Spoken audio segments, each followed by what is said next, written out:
우리가 억압과 강제에 의해서 그렇게 종으로 산다는 거, 노예로 산다는 거, 이것은 참 고달픈 일입니다. 그렇죠? 만약에 우리가 이게 자유를 빼앗겼다라면 우리는 얼마나 많은 그런 고달픈 삶을 살까? 그렇죠? 내가 먹고 싶을 때 먹고 싶은 자유를 빼앗기고, 내가 잠자고 싶을 때 잠잘 수 있는 자유를 빼앗긴다면 차라리 그것은 죽는 게 낫다. 그렇죠? 여러분, 사람은 하루에 8시간 이상은 잠을 자야 된다고 합니다. 8시간 이하로 잠을 자게 되면 몸이 문제가 생깁니다. 어떤 사람은 하루에 4시간 잔다, 6시간 잔다, 그런 짧게 자는 시간을 자랑을 하지만 이것은 자랑할 것이 아니라고 합니다.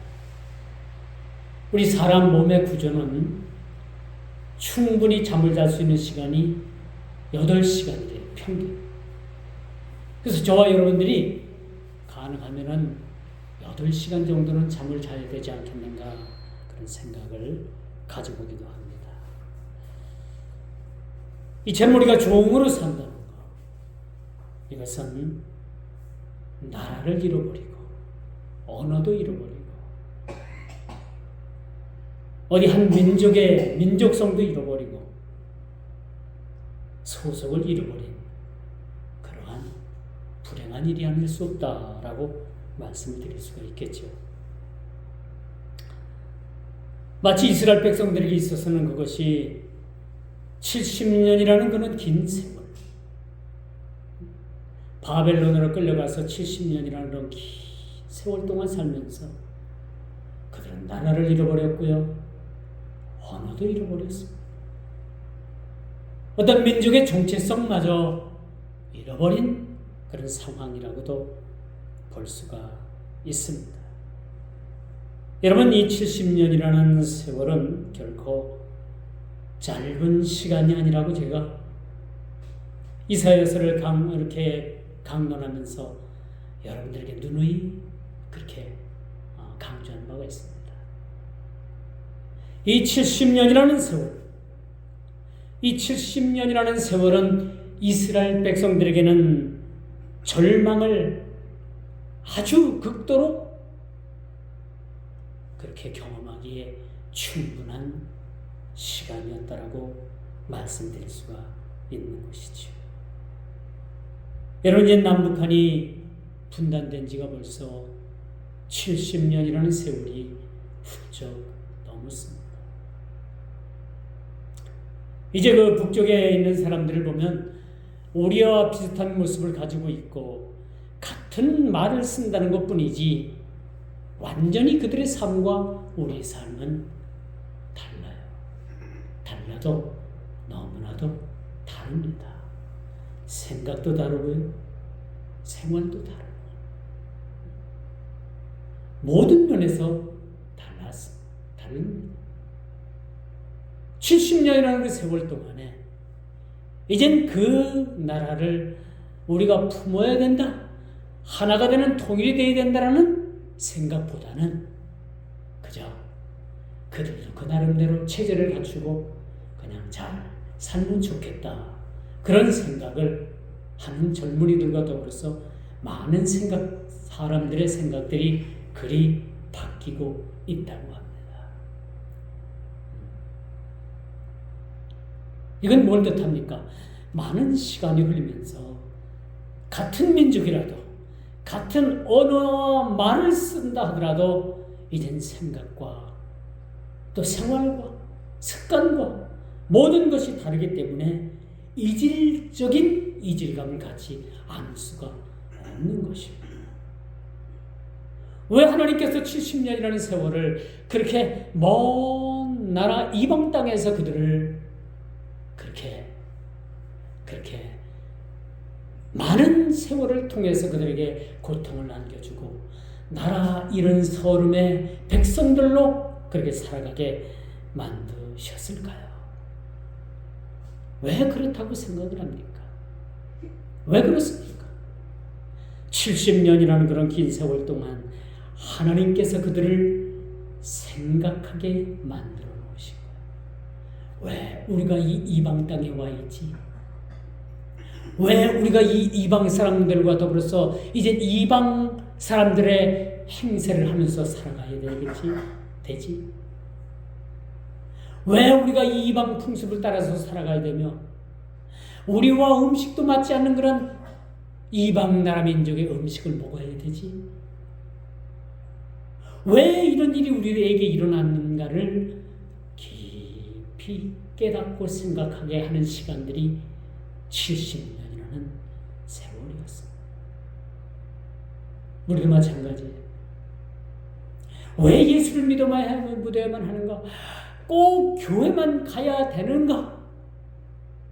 라는 그런 세월을 70년 동안이나 길게 생각을 한다면 우리는 아마도 인생에 있어서 신앙에는 실패를 했다고 볼 수가 있는 것입니다. 그렇지 않겠습니까? 우리 인생이 짧잖아요. 70년 동안이나 우리가 왜 예수를 믿어야만 하는가? 왜 교회를 가야만 하는가? 그렇게 갈등 속에서 70년 세월을 산다면 이것은 뭐야? 인생을 잘못 살게 됐다라고 말씀드릴 수가 있는 것입니다.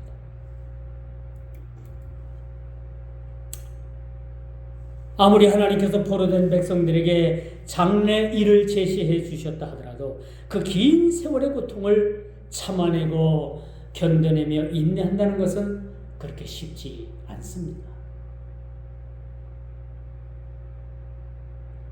이 충청도 사람들이 그 외지로 나가면 쉽게 그 충청도의 특유의 언어를 잃어버려요.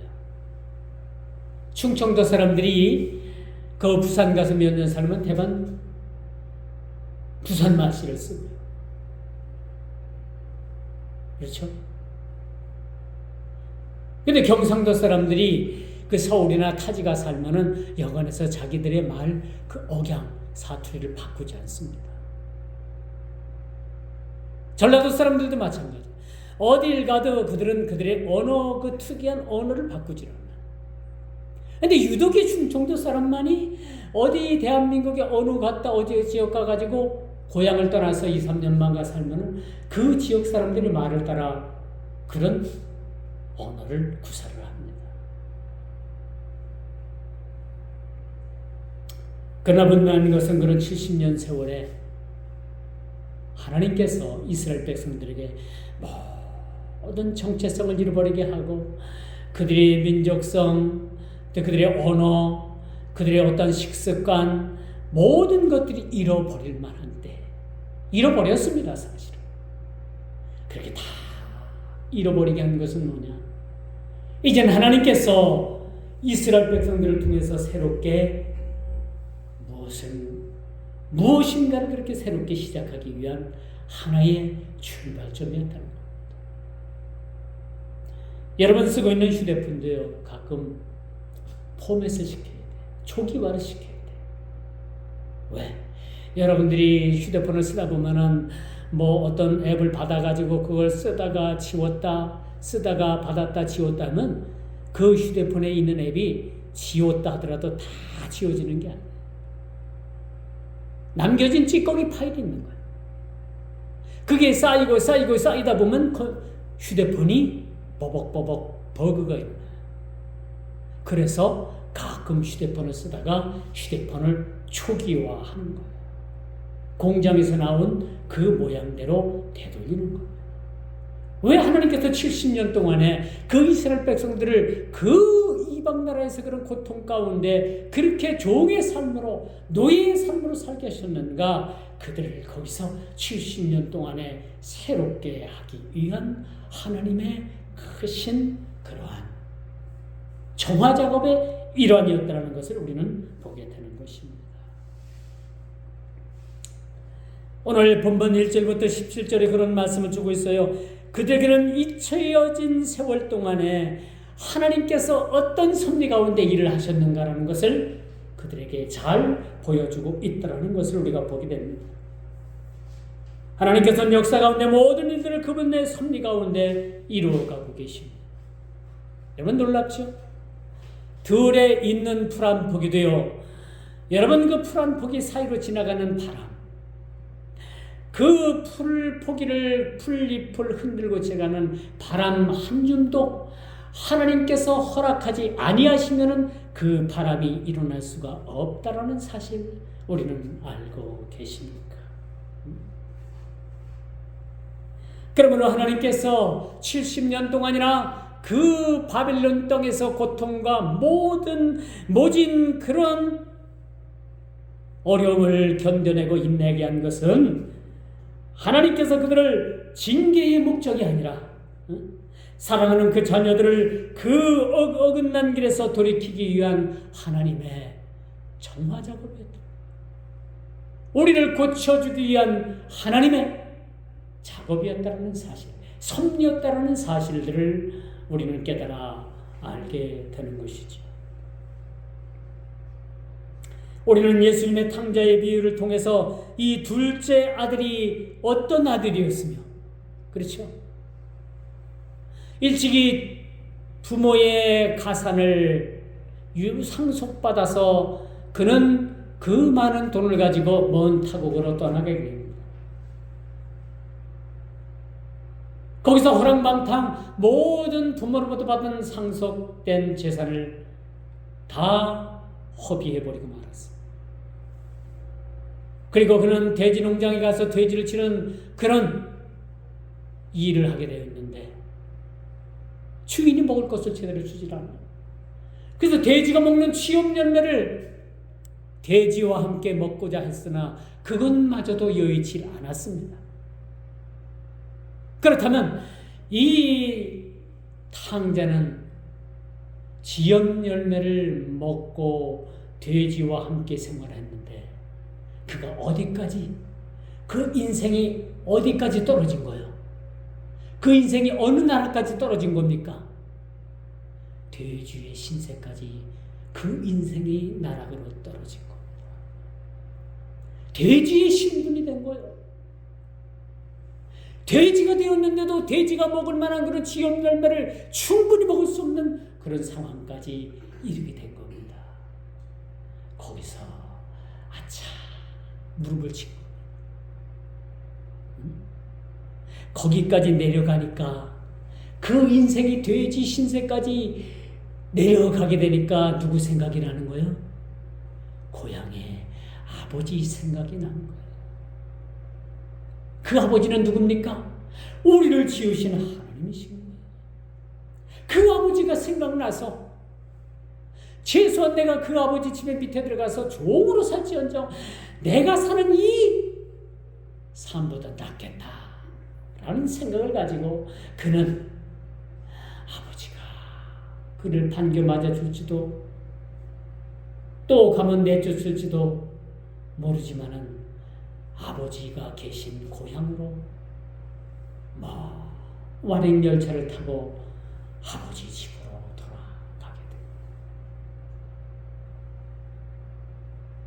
그런데 그 아버지는 이 모든 가산을 탕진한 둘째 아들을 맨발로 쫓아나와서 그 아들을 품어주지. 그리고 손가락에는 가락지, 금가락지를 끼워주고 살찐 송아지를 잡아서 그 아들을 그렇게 먹이고 잔치를 배설하는 모습을 우리가 보게 되는 것이죠. 이게 아버지의 마음입니다. 아버지.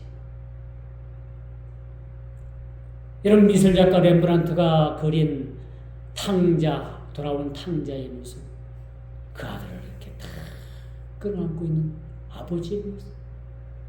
한쪽 손은 거친 손이고 한쪽 손은 너무나도 여자와 같은 부드러운 손. 그렇게 렘브란트가 그린 모습을 우리는 그림을 통해서도 보게 됩니다.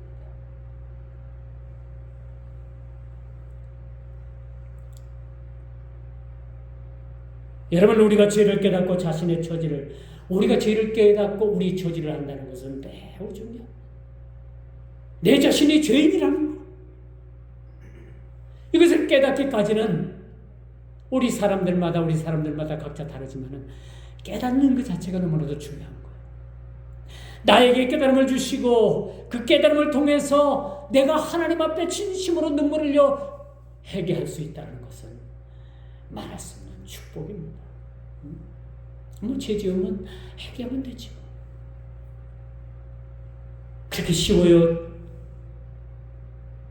회개하는 게 그렇게 쉽습니까? 아니에요. 죄를 짓긴 쉬워도 그 죄를 회개하는 것은 너무나도 쉽진 않습니다. 사람의 방법으로 우리가 죄를 회개하려도 돌이킬 수가 없어요. 하나님께서 죄를 토설케 해야지만이 우리의 죄를 우리가 토설하게 됩니다. 그 전까지는 우리가 죄를 지어도 그 죄가 죄인지도 모르고 살아갑니다. 우리가 미련한 게 뭐냐면요, 죄를 짓고도 그 죄를 죄로 여기지 못하는 죄. 이게 양심의 화를 맞은 거예요. 우리가 신앙의 양심의 화를 맞게 되면 우리가 죄를 죄로 여기지 않아요. 요즘 날씨가 더워서 그런지 왜 이렇게 정신 나간 얼간이들이 많습니까? 아니, 죽으려면 혼자 죽든지 왜 칼부림을 하는 거예요? 왜 많은 왜 상관도 없는 사람들을 그렇게, 여러분, 세상이 여러분 거꾸로 돌아가고 있는 것 같아요. 그렇지 않습니까? 여러분, 세상은 너무나도 험악해집니다. 점점점 험악해져요.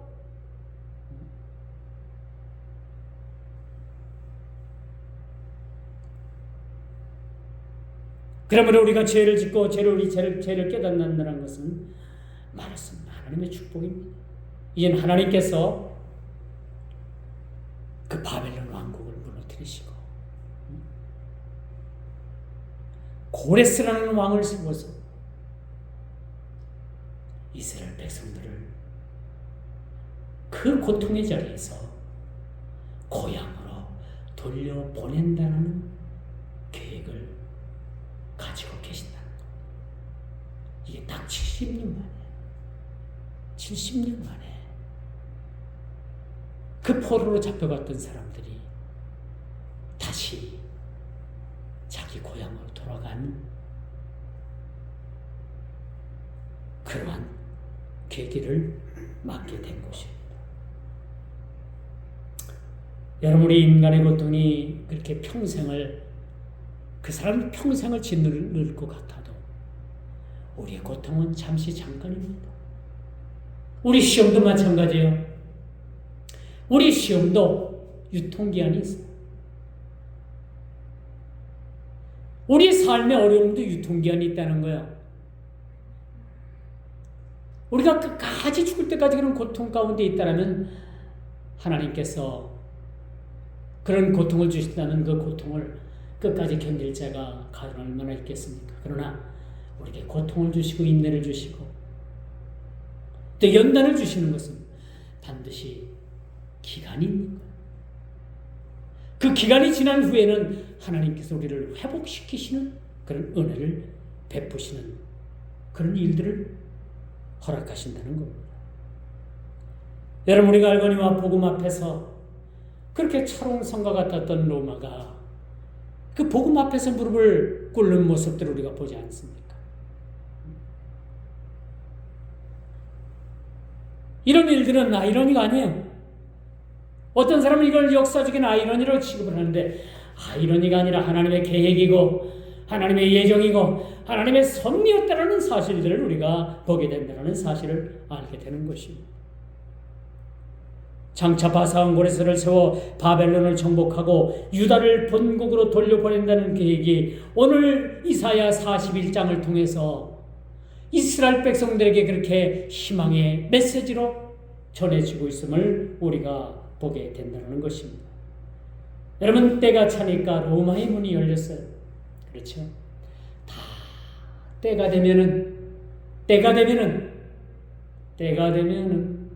때가 되면은, 그쵸? 모든 것이 열리게 되는 겁니다. 때가 되면 하늘문이 열리고요. 때가 되면 열렸던 하늘문이 닫히는 역사가 일어나게 됩니다. 그러므로 우리 인생도 하나님의 정하신 뜻에 따라서 하나님, 우리 주님의 이끌림을 받는 그런 삶이 우리에게 필요합니다. 전적으로 우리가 주님께 우리 모든 삶을 맡기고 그분께서 우리를 이끌어 가시는 그 이끌림대로 우리가 살아가게 되는 거예요. 여태까지 내 혼자 내 인생 내 힘대로 살아갔다고 생각을 했지만은 그게 아니라 내 인생을 다 걷고 보니까 주님께서는 나를 이끌고 나를 이끄시는 주님께서 나를 이끄시고 일평생 이끄셨다는 것을 우리는 인생 끝에서 확인하게 될 것입니다. 우리가 이렇게 이끌림을 받는 삶은 아름답고 품위가 넘치는 축복된 삶이라고 볼 수가 있습니다. 무엇이 축복입니까? 무엇이 축복인 거예요? 주님과 더불어서 너 하나님께 이끌려 일평생 주의 일을 하다가 주님 앞에 그 쓰는 그 자체가 우리에게 축복이라는 사실을 우리 찬송가에서도 그렇게 말해주고 있지 않습니까? 사랑하는 성도 여러분, 부와 명예를 누려서 행복이 아닙니다. 고난과 역경 속에서도 주님의 이끌림으로 한평생을 살아가는 것이 행복이요 축복이라는 사실을 우리는 다시 한번 확인하게 되는 것입니다. 그러므로 모든 열방이 주를 들어와 두려워하며 주님 앞에 무릎을 꿇는 것은 자녀된 삶이라고 우리가 볼 수 있겠죠.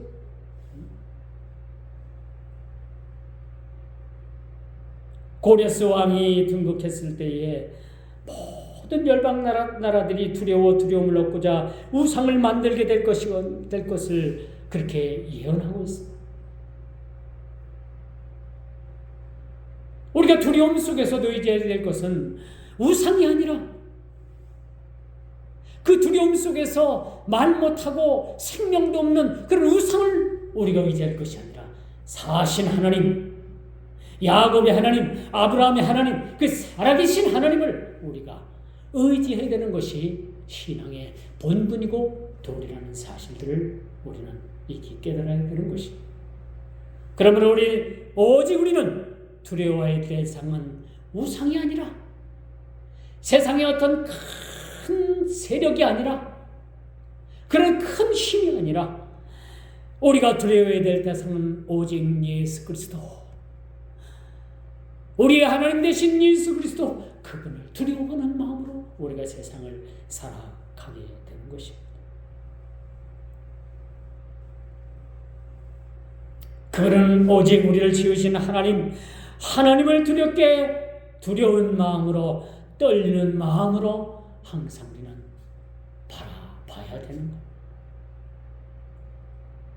아무리 세상 힘이 강하고 시대마다 출현하는 그 적그리스도의 만행을 우리는 두려움으로 받아들이는 것이 아니라 그들을 이길 넉넉한 그러한 신앙의 힘으로, 믿음으로 이겨 나가야 되는 것입니다. 여러분, 적그리스도는요, 마지막 때에 아주 강력한 힘을 가지고 나타날 것이지만, 여러분, 이보다도 여러분, 이 적그리스도는 시대마다 나타납니다. 과거에 수많은 사람들을 죽였던 히틀러도요, 그 시대의 적그리스도입니다. 로마 황제 네로도 그 시대의 적그리스도인 거예요. 그럼 오늘을 사는 적그리스도가 누굽니까? 적그리스도가 누구예요?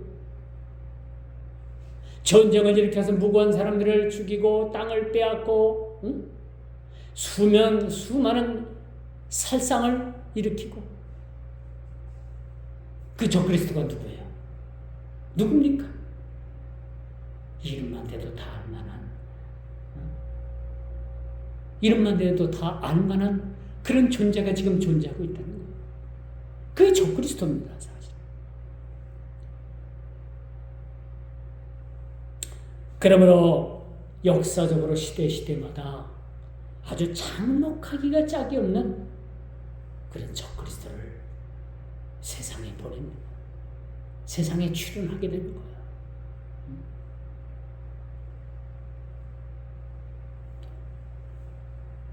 여러분, 이 시대는 시대가 마지막 시대를 달려가고 있다고 합니다. 이 시대의 안치처치, 교회 반대자들이 얼마나 많은지 몰라요.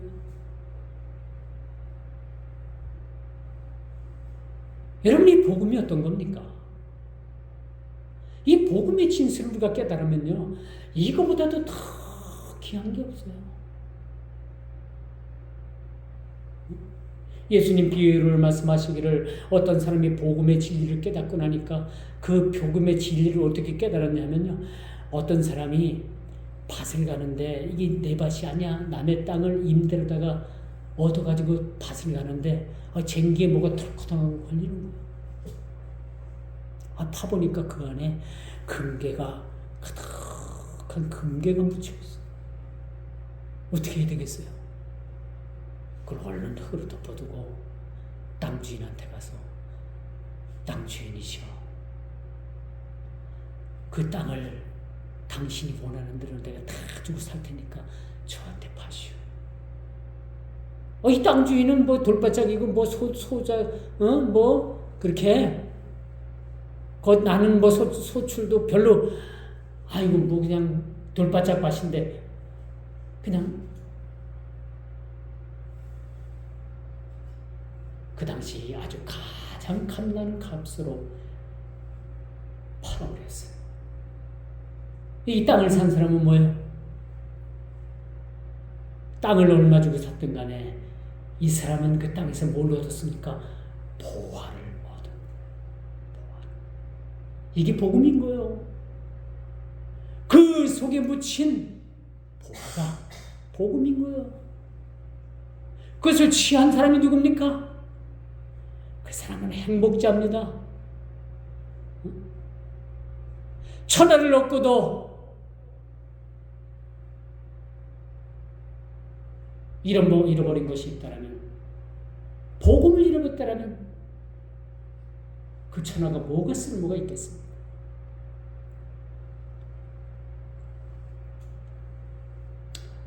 금세기 한국교회만큼 폭발적으로 부흥을 이룬 그런 세계적인 기독교 역사 중에서 한국만큼 짧은 시간에 교회가 폭발적으로 부흥을 한 나라가 없다는 거예요.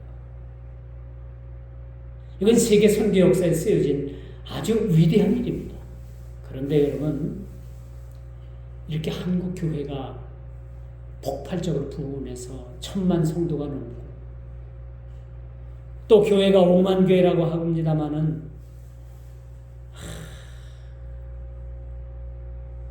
한 가지 여러분 놀라운 사실은 한국 교회 4분의 1이 이단이래요. 교회 교회 흉내를 내거나 기존 교회거나 교회 모양을 갖춘 그러한 교회들을 숫자를 세서 거기에 과연 이단이 얼마나 되냐 했더니 4분의 1이 이단이래, 이단.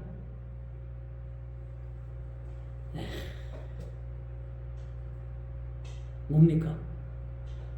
죽 써서 개 준 거 아닙니까? 개. 주님께서 말씀하시잖아요. 씨를 뿌렸는데 알곡과 가라지가 함께 자라잖아요. 제자들이 이거 어떡합니까? 각 뽑을까요? 했더니 나가라. 알곡의 포기까지 다치니까 추수 때까지 놔뒀다가 그 가라지는 따로 싹 돌려가지고 불못에 던지면 된다. 어떻게 4명의 1명이 이단입니까? 4명의 1명이 예수 믿는 사람 4명, 예수 믿는다고 하는 사람 4명이 모이면 그 중에 1명이 이단이래요. 이거 어떻게 해석해야 됩니까? 어렵죠. 어려운 거. 이런 시대에 우리가 살아가고 있습니다. 저는 무심천면을 자전거를 타고 다니면서 타고 지날 때마다 그 다리 밑에 그 귀신천지들이 아주 그냥 뭐 퍽퍽퍽. 그 귀신천지. 아주 그건 귀신천지요, 보니까. 다리 밑에 3군데서 그러고 있어요. 다리 밑에마다. 갈 때마다 기분이 썩 좋지 않아요.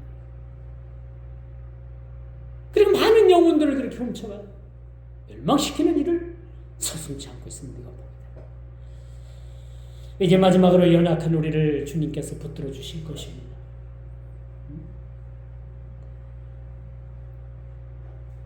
주님께서는 광야의 사막을 옥토로 바꿔주시는 분이시고 포로된 백성을 그 희망의 나라로 인도해 주실 것입니다. 그러면 오늘 말씀의 제목이 뭐예요? 저지난주에 우리가 희망이라고 제목을 정했습니다. 오늘 말씀의 제목이 뭡니까? 희망 두 번째 말씀인 것이죠. 바이블 스토리입니다. 두 번째 희망의 이야기. 회복의 날을 기다리며 마치 마지막 때에 주님을 재림을 기다리듯이 그리스도인들은 재림의 신앙을 잃어버려서는 안 된다는 것. 주님 오실 날 우리가 잃어버려서는 안 돼요. 항상 우리가 깨어 기도하고 기름 준비한 5처녀와 같은 그런 지혜로운 자들이 다 돼야 된다는 겁니다. 그리고 고통하는 이들의 모든 상황을 아시고 그 모든 환경과 모든 염려와 모든 세상에 우리 모든 대적들을 물리치실 뿐만 아니라 고쳐주실 것입니다. 디모데후서 3장 1절에서 5절에 보니까 말세에 고통하는 때의 말들이 나옵니다. 제가 늘 보고 경계하는 말씀 중에 하나예요. 여러분들도 이 주보에 나와 있으니까 한번 잘 이걸 보고 노란 펜으로 한번 싹 그려놓으세요. 제가 한번 읽어볼게요. 너희는 이것을 알라. 말세 고통하는 때가 이르러 사람들이 자기를 사랑하며 돈을 사랑하며 자랑하며 교만하며 비방하며 부모를 거역하지 아니하며 거룩하지 아니하며 무정하며 원통함을 풀지 아니하며 모함하며 절제하지 못하며 사나우며 선한 것을 좋아하지 아니하며 배신하며 조급하며 자만하며 쾌락을 사랑하기를 하나님 사랑하는 것보다 더하며 경건의 모양은 있으나 경건의 능력을 부인하니 이 같은 자들에게서 내가 돌아서라. 디모데후서 3장 1절에서 5절의 말씀. 아주 중요한 얘기입니다. 이런 일들이 이미 세상에 나타났어요. 이런 일들이 우리 가운데 이것이 여러분들이 한두 번 경험한 일들이 많이 있습니다. 이런 사람들을 만나봤어요. 그렇죠?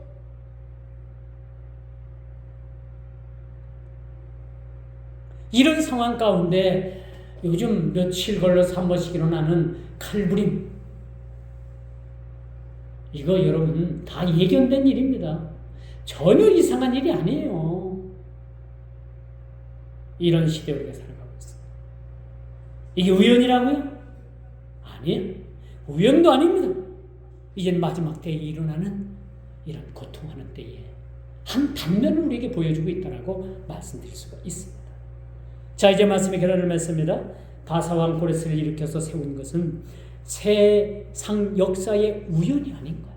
하나님께서 이제 바벨론 제국을 무너뜨리시고 바사라는 나라를 세우시고 고레스 왕을 세워서 그 고레스 왕을 통해서 하나님께서 그동안의 고통 가운데 완전히 그 식민지, 완전히 나라를 잃어버리고 이방인처럼 그렇게 떠들며 살던 그 이스라엘 백성들을 다시 이스라엘 예루살렘으로 보내주시겠다는 거예요.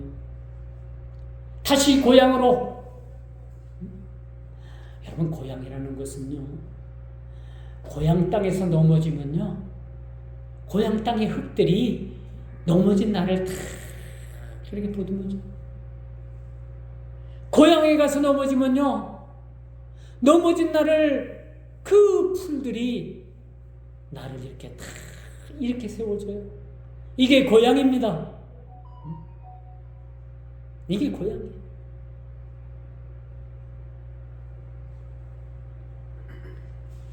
그런 예루살렘으로 다시 이스라엘 백성들을 다시 고향으로 돌려보내 주시겠다.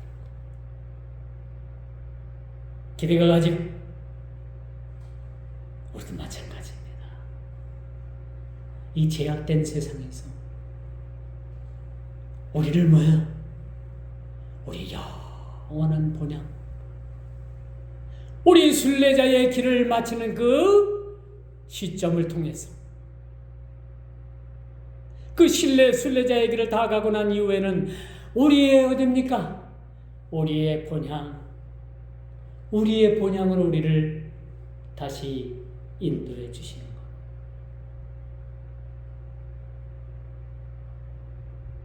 그 에덴보다도 더 멋진 우리 본향으로 우리를 보내주시는 것. 사랑하는 성도 여러분, 여러분의 삶이 고통 중에 있습니까? 어떤 시험 중에 있습니까? 넘지 못할 큰 장벽이 여러분의 앞길을 막고 있습니까? 사방을 둘러봐도 여러분 솟아날 구멍이 없습니다. 그렇다면 그 고통을 통해서 하나님께서는 저와 여러분들을 다듬어 가시고 70년 동안 하나님께서 그들을 다듬으셨듯이 430년 동안 400년 동안 애굽에서 이스라엘 백성들을 다듬으셨듯이 우리도 다듬어가는 작업을 지금도 계속 진행형으로 진행하고 계신다는 사실. 그렇게 해서 우리가 다듬어질 때 멀리 보이는 이 우리의 본향, 이 본향을 향해서 우리가 나아가게 되는 것이, 이런 작업을 하나님께서 지금도 하고 계신다는 사실. 이렇게 다듬어 가시는 하나님, 이렇게 작업하시는 하나님, 오늘 우리가 의지하고 그분만을 의뢰하고 나아가는 우리 믿음의 백성들 다 되기를 주님의 이름으로 축원하면서 말씀을 맺도록 하겠습니다. 기도합니다. 주님 감사합니다. 오늘도 주님께서 우리 모든 믿음의 백성들 가운데 이제는 우리 인내하게 하시고 고통과 역경 가운데서도 주님만을 바라보며 분명히 고통 속에는 하나님의 뜻이 숨어 있음을 우리가 기억하게 하시고 우리 모든 인생의 고통과 역경을 믿음으로 극복해서 우리에게 장차 도래야 할 우리의 본향을 향해서 한 걸음 한 걸음 나가는 믿음된 백성들이 다 되어 줄 수 있도록 은혜 베풀어 주옵소서. 예수님의 이름으로 기도드리옵나이다.